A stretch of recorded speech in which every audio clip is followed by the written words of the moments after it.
Bonjour à tous et merci de nous retrouver sur Event News TV. Nous sommes aujourd'hui en compagnie du ministre Albert Mably-Twakeuse, qui est ministre d'État chargé du plan et du développement. Bonjour Monsieur le ministre. Bonjour. Et merci de nous accueillir. Je suis en compagnie, comme vous le constatez, avec mes confrères, Jean-Paul Oro de l'Intelligence d'Abidjan et Blaise Bonzier de l'Inter. Alors Monsieur le ministre, depuis quelques jours vous êtes à Paris. Peut-on savoir un peu ce qui vous a amené sur la place parisienne? J'ai donc une mission qui m'a donné l'occasion d'avoir de nombreux contacts.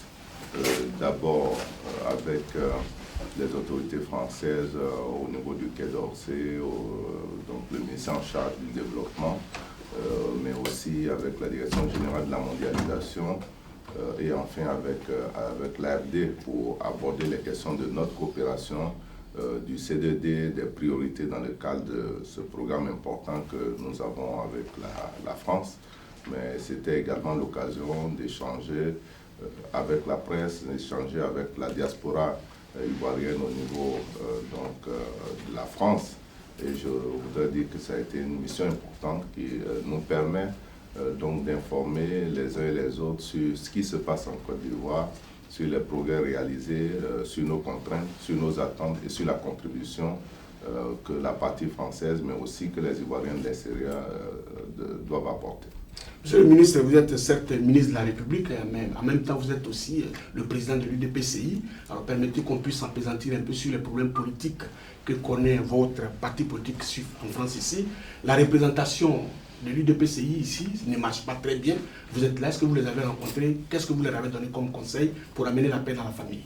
Nous avons échangé, nous savons que comme partout ailleurs, il y a de nombreuses difficultés, des incompréhensions entre les militants du parti ici et quelquefois même au-delà au niveau du RHDP. Donc nous avons conseillé la cohésion, le rassemblement, nous avons conseillé le travail parce que c'est au bout du travail que la récompense arrive et j'espère avoir été compris.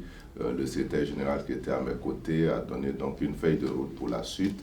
Cette feuille de route va être mise en œuvre dès que je signe la décision pertinente en la matière. Et nous avons foi que l'UDPCI se portera mieux et qu'avec les autres partis membres du RHDP, notre grande famille va donc davantage rassembler les Ivoiriens vivant en France. Jean-Paul Oro, vous avez la parole. Merci. Monsieur le ministre, notons que vous êtes aussi le responsable, comme il a dit tout à l'heure, de l'UDPCI, le parti du feu le général Robert Guy, dont vous êtes, on pourrait dire, le fils. Aujourd'hui en Côte d'Ivoire, la deuxième constitution de la République de Côte d'Ivoire, qui a été, je crois, votée en juillet, qui a été prise en juillet 2000. Le 1er août 2000. Le 1er août 2000 a été paraphée par le général Guy.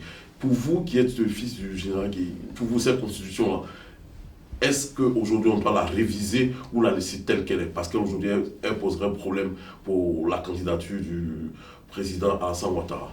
Non, vous dites plusieurs choses en même temps. Je voudrais dire simplement que la constitution a été votée par les Ivoiriens. Quand les Ivoiriens sentiront le besoin donc de la réviser, ça va être le cas. Pour le moment, ni les Ivoiriens, ni le gouvernement, ni le chef de l'État n'envisagent donc une révision de la Constitution. Et je pense qu'il n'y a aucune disposition de la Constitution qui prévienne donc le président de la République d'être candidat. Mais puisque c'est pour cette raison qu'à Pretoria, en 2005, le président Laurent Gbagbo, à cette époque, a pris l'article 48 pour faire de façon exceptionnelle le candidat Alassane Ouattara, candidat à la présidence ivoirienne. Je dois vous dire qu'il n'y avait pas que la question qui existait, une question d'ailleurs qui juridiquement me semble avoir été vidée, mais les dispositions spéciales prises par le président Gbagbo en son temps ont permis donc plusieurs autres candidatures.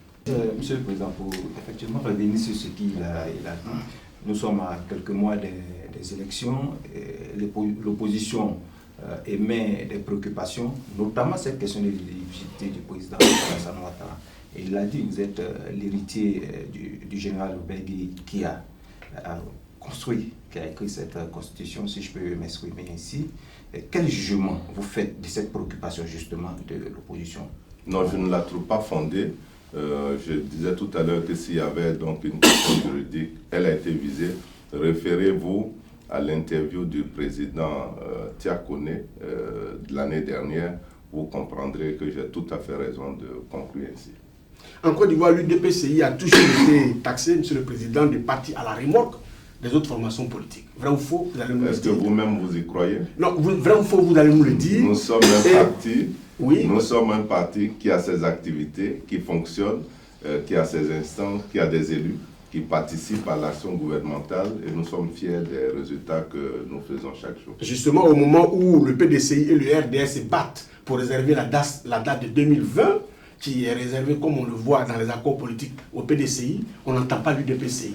Ce mutisme est presque considéré comme... Vous avez vu l'accord politique signé? Non, il n'est pas signé, mais les dirigeants politiques en parlent.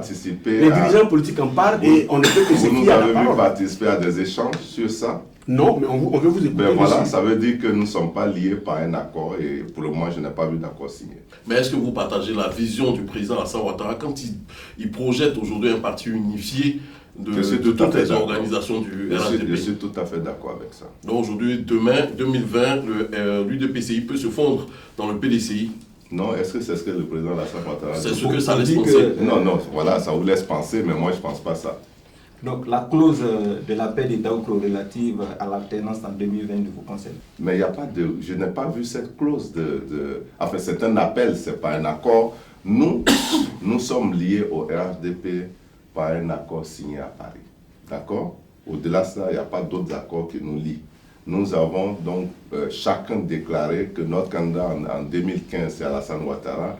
Il y a eu une convention dans ce sens-là. Nous y sommes engagés. Nous sommes favorables à un parti unifié. Les conditions seront discutées. 2020, en fonction de l'évolution de notre alliance, des décisions seront prises. Monsieur le Président, vous êtes devant la caméra, vous pouvez donc dire à nos téléspectateurs clairement que l'UDPCI ne se sent pas concerné par toutes ces tractations de 2020. Mais est-ce que vous savez au moins que nous avons eu un congrès?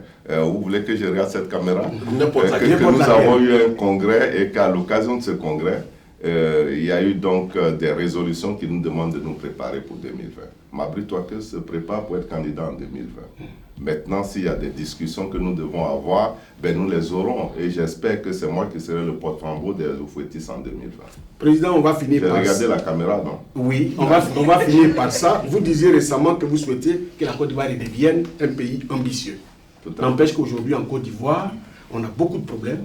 La corruption a pris vraiment le pas sur beaucoup de choses. On a par exemple les primes des éléphants qui ont été détournées par les ministres de la République.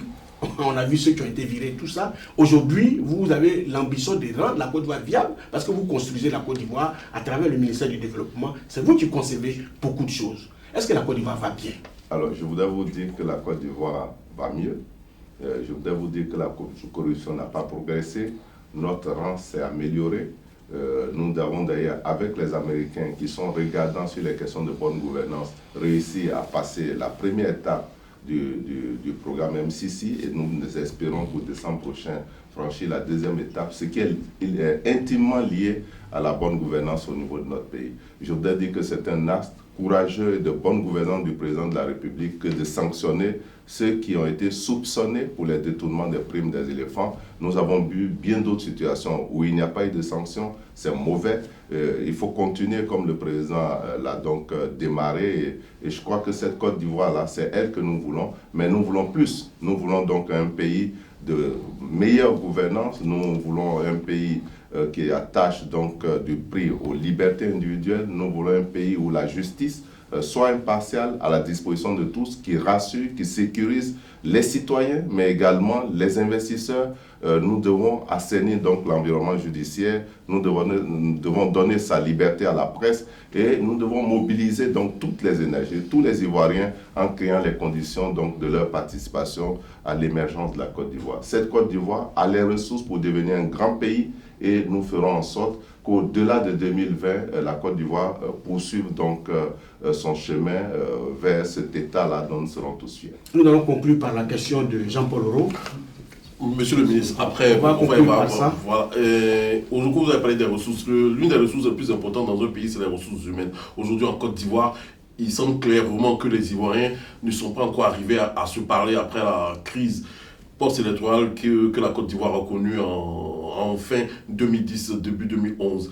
Est-ce qu'aujourd'hui, tous les éléments peuvent permettre d'aller à une élection apaisée, une élection tranquille. Est-ce qu'aujourd'hui le pouvoir en place met les choses en place pour que les Ivoiriens puissent se parler de nouveau comme ils se parlaient avant? Pour l'élection, il n'y a pas de problème. La position du gouvernement est claire. L'élection doit être la plus transparente possible, démocratique, avec les libertés préservées de toutes les parties, y compris la liberté des uns et des autres de voter. Mais au-delà, je sais, nous parlons, mais nous devons nous parler davantage. Nous devons donc reconstruire cette confiance et cette fraternité qui a toujours lié les Ivoiriens. Nous devons être un pays d'hospitalité pour tous ceux qui viennent vers nous. Nous devons rester, donc la Côte d'Ivoire, un pays de rassemblement multiculturel, multiconfessionnel, un pays où l'investisseur peut arriver et trouver les meilleures conditions donc pour investir son argent et donc le rendre rentable. Je crois que l'opportunité s'offre à nous aujourd'hui. Nous devons travailler à ça. Ça demande la disponibilité des uns et des autres. Ça demande une mobilisation générale. Nous avons la confiance des partenaires. Il faut donc la consolider. Et il faut faire en sorte que personne ne soit en marge des efforts que nous faisons, mais aussi que personne ne soit en marge de la distribution des bénéfices. C'est pour cela que la croissance doit être inclusive et que nous devons travailler en région pour rapprocher davantage le développement des différents ménages, y compris en milieu rural. Merci, Monsieur le ministre. Merci pour votre disponibilité. Et téléspectateurs des 20 minutes TV, nous recevions, comme je le disais tantôt, le docteur Albert Mabry-Touaké, qui est le ministre, qui est ministre d'État, ministre chargé du plan du développement, mais il faut préciser aussi qu'il est le président de l'UDPC. Merci d'avoir accepté notre invitation et à bientôt. Merci. Au revoir. Au revoir.